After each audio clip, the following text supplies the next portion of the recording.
Hello everyone, this is professor MH और आज के इस वीडियो में we will discuss lecture number 4 TY BBI.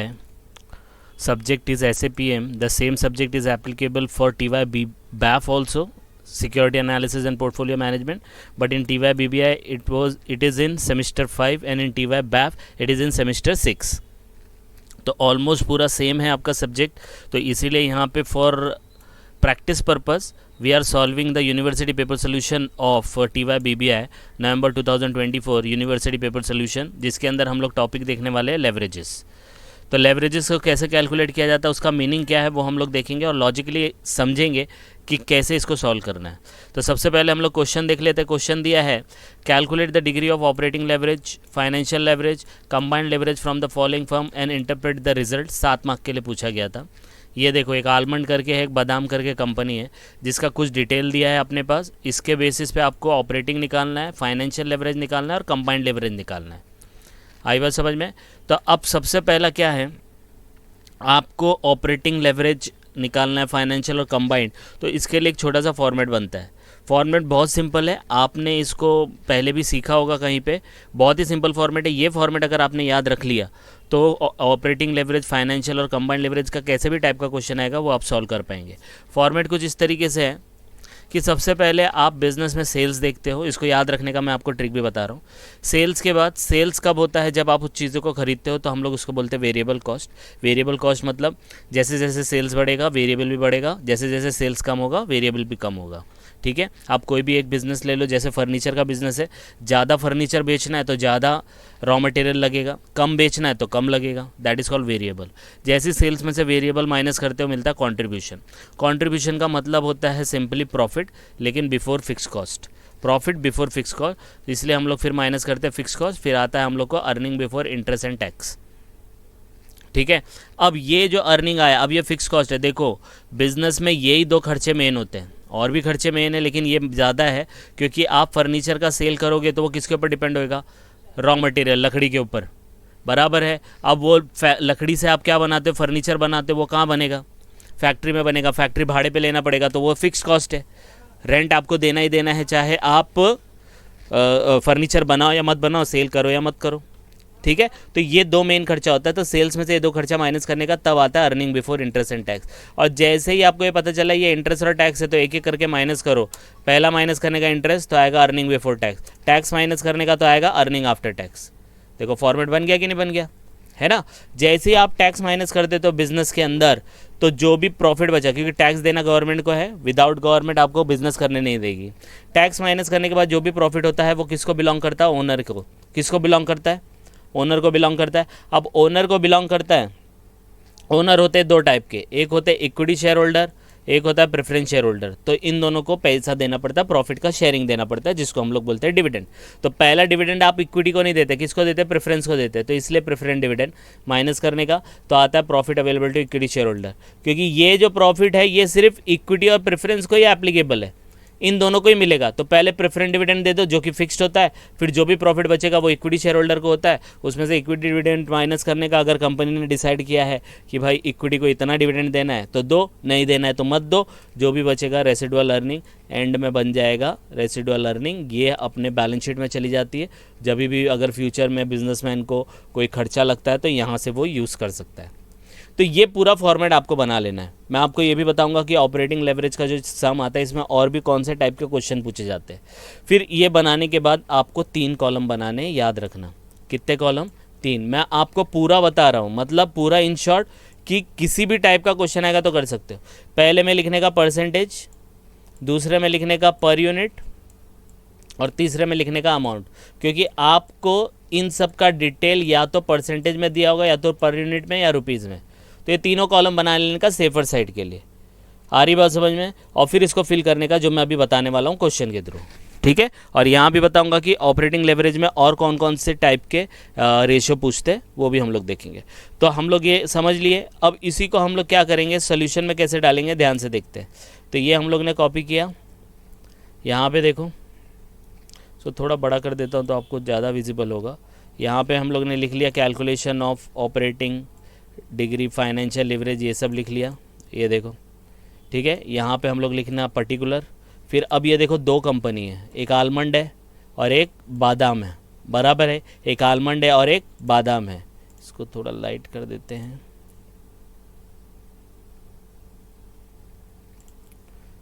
Okay, तो यहाँ पे हम लोग को क्या, मैंने जैसे बताया आपको, परसेंटेज पर यूनिट और रुपी, इसीलिए देखो पहला परसेंटेज पर यूनिट और रुपी आलमंड का, परसेंटेज पर यूनिट और बादाम का। ठीक है, ये देखो तीन तीन कॉलम बना लिए, आप अलग अलग भी बना सकते हो लेकिन एक साथ बनाएंगे तो चलेगा। अब ये क्या है, ये पूरा फॉर्मेट आपको कॉपी कर लेना है। तो पूरा फॉर्मेट हम लोग देखो यहाँ पे कॉपी कर लिए, ये देखो कर लिया, सेम एग्जैक्टली सेम है। हम लोग ने यहाँ तक ही लिखा है क्योंकि ये वाला बहुत रेयरली यूज़ होता है, हम लोग ने यहाँ तक, आप पूरा भी लिख सकते हो, लिख लिया। अब देखो अपने पास जो डेटा है, अपने पास डेटा कौन सा है, ये डेटा है। तो मैं अब ये बार बार ऐसा मुझे एक्सेल में और इसमें जाने के लिए फ्लिप करना पड़ता है, तो मैं ये पूरा का पूरा क्या करता हूँ, कॉपी कर लेता हूँ। कॉपी कर लिया, अब मैं इसको यहाँ पे साइड में लिख देता हूँ, देखो लिख दिया। ठीक है, इसको कर देता हूँ, ये देखो। अब इसी को इसमें फिट करना है, देखो कितना फटाफट होगा, फिर फॉर्मूला भी देखेंगे कितना जल्दी फिट होगा। अब देखो अपने पास, पहले मैं आलमंड का करता हूँ फिर बादाम का फटाफट होगा। पहला आलमंड का दिया है आउटपुट यूनिट्स, क्या आउटपुट यहाँ पे कहीं पे लिखा है, कहीं नहीं लिखा है तो छोड़ दो। फिक्स कॉस्ट दिया है रुपीज़ में, देखो रुपीज़ में दिया 72,150 है, क्या फिक्स कॉस्ट है, तो अमाउंट है। ये देखो परसेंटेज नहीं दिया, ये रुपीज़ दिया है, ये आलमंड का रुपीज़ है, ये चाहिए तो मैं यहाँ लिख देता हूँ, ये बादाम का रुपीज़ है। ठीक है, तो फिक्स कॉस्ट कितना है 72,000 और इसका 1,40,000, देखो लिख दिया, पहले फिल कर लेने का। ठीक है, फिर देखो वेरिएबल कॉस्ट दिया है, वेरिएबल कॉस्ट है अपने पास, लेकिन किस में दिया है, देखो पर यूनिट में दिया है कि नहीं दिया है, पर यूनिट 0.30 1.5। तो यही मैं क्या करूँगा, वेरिएबल पर यूनिट में, ये परसेंटेज का कॉलम है, ये पर यूनिट है, तो पर यूनिट में देखो यहाँ पे लिख दिया 0.3, यहाँ पे लिख दिया 1.5। आ रही बात समझ में, यस और नो। ठीक है,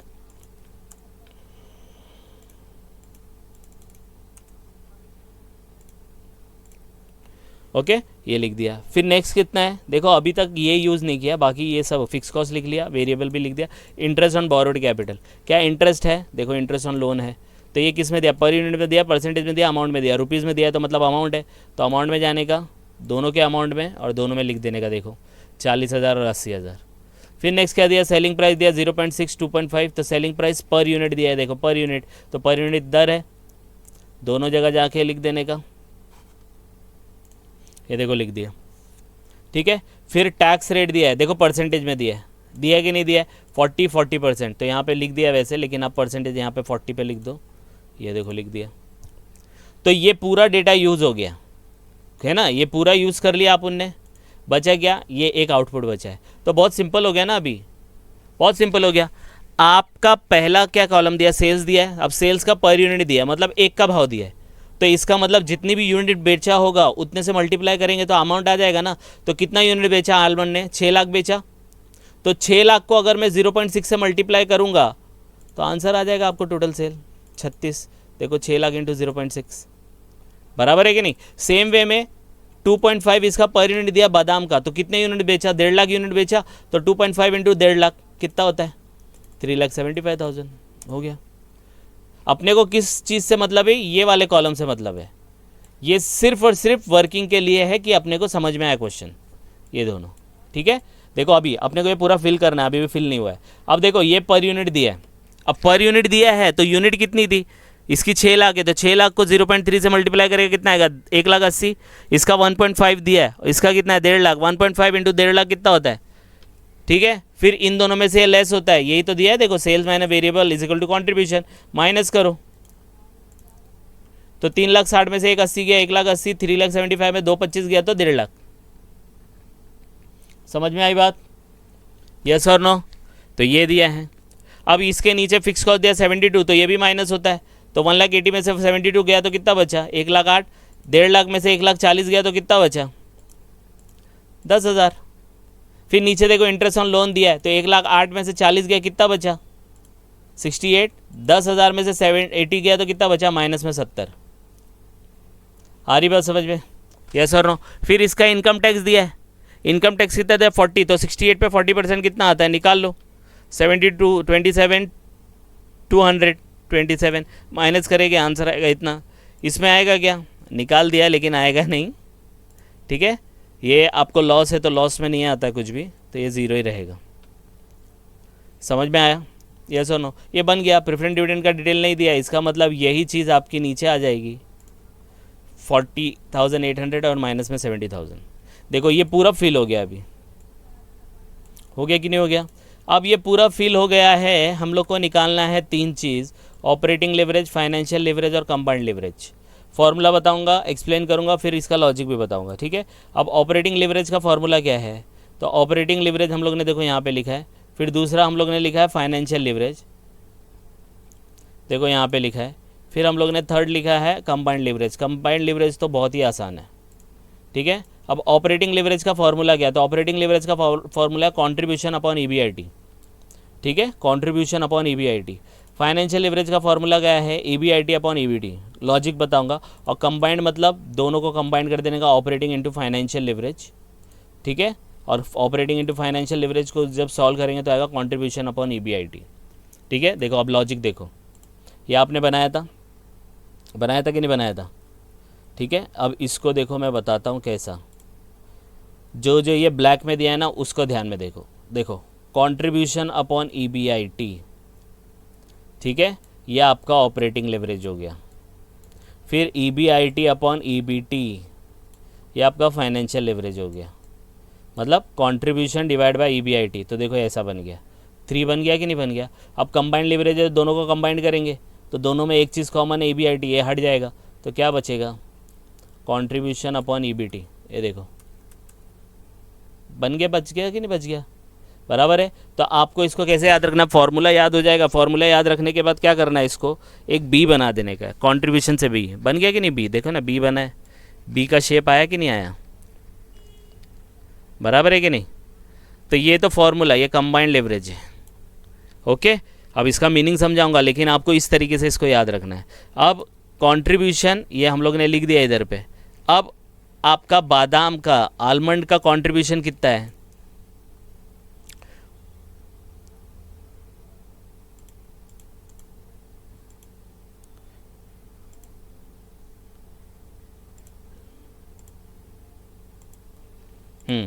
कंट्रीब्यूशन कितना है आलमंड का, देखो 1,80,000 है, तो 1,80,000 यहाँ पे हम लोग लिख देंगे 1,80,000 और डिवाइड बाय ईबीआईटी कितना है, 1,08,000 है ना। मैं इसको अलग कलर देता हूँ तो आपको समझ में आएगा, ठीक है। ये ले लो, तो 1,80,000 डिवाइड बाय 1,08,000 ये रहा, और डिवाइड करेंगे तो आपको आंसर मिलेगा 1.67, और छोटा करेंगे मतलब 1.67 टाइम्स डिवाइड करना है। ये तो किसका हो गया, आलमंड का हो गया। अब बादाम का कैसा है, बादाम का भी इसका बाजू में लिख दिया, ठीक है। आप लोग इसके नीचे लिख लेना, कोई प्रॉब्लम नहीं है इसी के साथ। जैसे ये 1,80,000 है तो यहाँ पे 1.5 लाख और 10,000 है, बराबर है। तो यहाँ पे भी देखो 1.5 लाख और 10,000 डिवाइड आ जाएगा, 1.5 लाख को 10,000 से डिवाइड करेंगे तो 15 आएगा, मतलब 15 टाइम्स। समझ में आया, यस और नो। तो ये तो आपका हो गया क्या, कंट्रीब्यूशन अपॉन ईबीआईटी, बराबर है, एकदम सिंपल है। अब फाइनेंशियल लिवरेज निकालना है जिसमें ईबीआईटी अपॉन ईबीटी, तो ईबीआईटी कौन सा है, ये वाला है, और ईबीटी ये 68 है। तो इसको देखो कलर कर दिया, इसको भी कलर कर दिया, ठीक है। तो ईबीआईटी 1,08,000 डिवाइड बाय 68,000 कर दो, और इसका कितना है 10,000 माइनस डिवाइड बाय माइनस में 70,000, कैलकुलेटर पे लेने का। तो इसका आंसर आएगा कुछ 1.59, इसका आंसर माइनस में आएगा क्योंकि माइनस से डिवाइड हो रहा है, माइनस में 0.14, मतलब इतना आ जाएगा 1.59 टाइम्स और 0.14। और ये तो बहुत ही सिंपल है, दोनों को मल्टीप्लाई कर देने का, ठीक है। तो यहाँ पे वो फॉर्मूला किया है, कंबाइन करेंगे आप तो आ जाएगा 2.67, और यहाँ पे आप करेंगे तो आ जाएगा माइनस में 214। आ रही बात समझ में, यस और नो, ओके। तो ये फॉर्मूले के हिसाब से इसको देख देख के आप लोग इसको कॉपी कर सकते हो, ठीक है। अब इसमें कौन से टाइप के क्वेश्चन आते हैं, देखो यहाँ पे मैंने लिख के रखा है, ज़्यादातर ये वाले चांसेस आ जाते हैं। एक कवर फॉर प्रेफरेंस डिविडेंड करके कोई क्वेश्चन आएगा तो उसमें प्रॉफिट आफ्टर टैक्स लेने का divide by preference share dividend अगर दिया रहेगा तो cover for preference dividend, cover for equity dividend, इसका लॉजिक भी बता दूँ। Profit after tax divide by preference share dividend कैसा, ये देखो क्या बोला है, प्रेफरेंस डिविडेंड को जो कवर कर सके, तो प्रेफरेंस डिविडेंड किधर है, इधर है, तो इसको कवर कर सके मतलब इसको कौन पे करेगा, तो पे इसके ऊपर वाला ही करेगा ना, तो अर्निंग आफ्टर टैक्स मतलब प्रॉफिट आफ्टर टैक्स वही लिया है, उसको डिवाइड करने का प्रेफरेंस डिविडेंड से, तो इन दोनों को डिवाइड कर दो, आंसर आ जाएगा। दूसरा क्या बोलता है, कवर फॉर इक्विटी डिविडेंड, जो इक्विटी डिविडेंड को कवर करे, तो इक्विटी डिविडेंड को क्या कवर करेगा, इक्विटी डिविडेंड इधर माइनस कर रहा है तो इसको कवर करने वाला इसके ऊपर वाला, तो profit available to equity shareholder PAES divide by equity dividend, देखो दिया है यहाँ पे प्रेफरेंस शेयर नहीं, ये बाय मिस्टेक लिखा है, यहाँ पे इक्विटी शेयर डिविडेंड आएगा। ठीक है, तो ये टाइप के आ सकते हैं। फिर एक आता है PE रेशियो निकालने, PE रेशियो में कैसा होता है, MPS अपॉन EPS, MPS मतलब मार्केट प्राइस पर शेयर और earning per share, earning per share कैसे निकलता है, PAES divide by number of share, क्योंकि PAES इसके अंदर है तो इतना शेयर्स लेने का, इसको डिवाइड कर देंगे नंबर ऑफ शेयर से, एक शेयर का अर्निंग आ जाएगा। ठीक है, एक यील्ड रेशियो आता है मतलब इसी का उल्टा, कितना अर्न किया, तो मार्केट में जो भाव चल रहा है MPS डिवाइड MPS को डिनोमिनेटर लेने का, EPS को न्यूमरेटर लेने का, इंटू 100 कर देने का, तो अर्निंग यील्ड रेशियो आ जाएगा। समझ में आया, तो इस टाइप के क्वेश्चन आ सकते हैं, आप इनको भी कवर देख के रखना कि एग्ज़ाम में कुछ भी आ सकता है। ठीक है, तो ये रहा हम, तो ये आपका 7 मार्क के लिए था, ये हम लोग ने बना दिया। अब इस पर कमेंट करना है ना, तो कमेंट में आप कुछ भी लिख सकते हो, बस इसका मैं मीनिंग अब आपको एक्सप्लेन कर देता हूँ। लेवरेज का मतलब क्या होता है, लेवरेज का मतलब होता है किसी चीज़ का फ़ायदा उठाना। अब देखो यहाँ पे मैंने लिखा ऑपरेटिंग लेवरेज, यहाँ पे लिखा फाइनेंशियल लेवरेज। ऑपरेटिंग लेवरेज में ये दो चीज़ है, इन दोनों के बीच में क्या है, फिक्स कॉस्ट। इसका मतलब ये जो अर्निंग आप कमा रहे हो ना, ये डिपेंड कर रही है फिक्स कॉस्ट पे, तो जितना ज़्यादा फिक्स कॉस्ट रहेगा उतनी ज़्यादा आपकी earning before interest and tax कम होगा, है ना। जैसे आपका 100 रुपया कॉन्ट्रीब्यूशन हो गया, फिक्स कॉस्ट आपका 100 रुपया है, तो आपका अर्निंग क्या रहेगा, 0, नील बटे सन्नाटा, है ना। तो इसका मतलब ऑपरेटिंग लेवरेज क्या बोलता है कि आपका फिक्स कॉस्ट है, जैसे मैंने एग्जांपल दिया था कि फैक्ट्री में आपको फर्नीचर बनाना है, बनाओ या मत बनाओ, फर्नीचर भाड़ा तो जाएगा, राइट। तो फिक्स कॉस्ट आपकी अर्निंग पे क्या इफेक्ट डालता है वो कैलकुलेट करके कौन बताता है, ऑपरेटिंग लेवरेज। सेम वे में फाइनेंशियल लेवरेज, नाम से ही पता चल रहा है financial, related to money, money से रिलेटेड क्या है, मनी बोरो करते हो तो क्या पे करते हैं, इन दोनों के बीच में क्या इंटरेस्ट। तो जितना ज़्यादा आप लोन लेंगे और बिजनेस में लगाएंगे उतना ज़्यादा आपका अर्निंग बढ़ेगा, बराबर है, लेकिन इंटरेस्ट ज़्यादा रहेगा तो आपकी अर्निंग कम हो जाएगी ना। तो फाइनेंशियल लेवरेज ये बताता है कि आप बाहर का पैसा लगा के कितना अर्न करते हो, तो effect of interest on profit क्या है, operating leverage effect of fix cost on profit क्या है, financial leverage effect of interest on profit क्या है वो बताता है। और इन दोनों को जब आप कंबाइन करते हो, क्योंकि ये दोनों फिक्स्ड होते हैं, फिक्स कॉस्ट भी फिक्स्ड होता है, रेंट जैसे याद रखना, और इंटरेस्ट भी फिक्स्ड होता है, इन दोनों का इफेक्ट अर्निंग पे क्या आता है उसको कंबाइंड लेवरेज बोलते हैं। तो जितना ज़्यादा ऑपरेटिंग लेवरेज रहेगा उतना ज़्यादा वो रिस्की रहता है, क्योंकि फिक्स कॉस्ट ज़्यादा है, फ्यूचर में आप उसको मतलब उसको यूटिलाइज़ कर सकते हो, क्योंकि ज़्यादा है आपके पास, फैक्ट्री भाड़े पे लिया है, तो जितना ज़्यादा आप करोगे उतना ज़्यादा उसको यूज़ कर पाओगे। जितना ज़्यादा फाइनेंशियल लेवरेज रहेगा उतना भी वो रिस्की रहेगा, क्यों, क्योंकि आप सबसे ज़्यादा पैसा अपने बिजनेस में बाहर का लेके लगा रहे हो, बाहर का लेके लगा रहे हो तो उनको इंटरेस्ट देना कंपलसरी है, इंटरेस्ट जितना ज़्यादा दोगे उतना ज़्यादा प्रॉफिट आपका कम हो जाएगा। तो यही सब चीज़ें आपको कमेंट करके बतानी है। अब यहाँ पे देखो, यहाँ पे ऑपरेटिंग लेवरेज 1.67 है, यहाँ पे 15 है, तो कौन सी ज़्यादा रिस्की है, तो लिखने का एज़ पर ऑपरेटिंग लेवरेज बादाम is highly risky because here operating leverage of बादाम इज़ मोर देन ये अपना आलमंड लिमिटेड, यही आपको बताना है। यहाँ पे देखो क्या है, फाइनेंशियल लेवरेज में इसका 1.59 टाइम्स है और इधर पे माइनस में आ रहा है, मतलब ये तो बहुत ही गए गुजरा है, मतलब इतना ज़्यादा इंटरेस्ट भर रहे हो कि आपका माइनस में आंसर आ रहा है, तो इट इज़ मोर रिस्की, क्योंकि यहाँ पे प्रॉफिट आप जो लोन है वो ज़्यादा यूज़ कर रहे हो आप। और कंबाइंड लेवरेज इन्हीं दोनों का मिक्सचर यहाँ पे लिख देने का, ठीक है। तो कमेंट में कुछ भी लिखोगे दैट वुड बी सफिशिएंट, बस आपको पता होना चाहिए उसका मीनिंग क्या है। तो यहाँ पे देखो मैंने शो किया है, आप इसका स्क्रीनशॉट ले सकते हो। तो इस चीज़ को आप गो थ्रू करो, कुछ डाउट आता है तो कमेंट करके बताओ, and please like and subscribe for more videos. Thank you.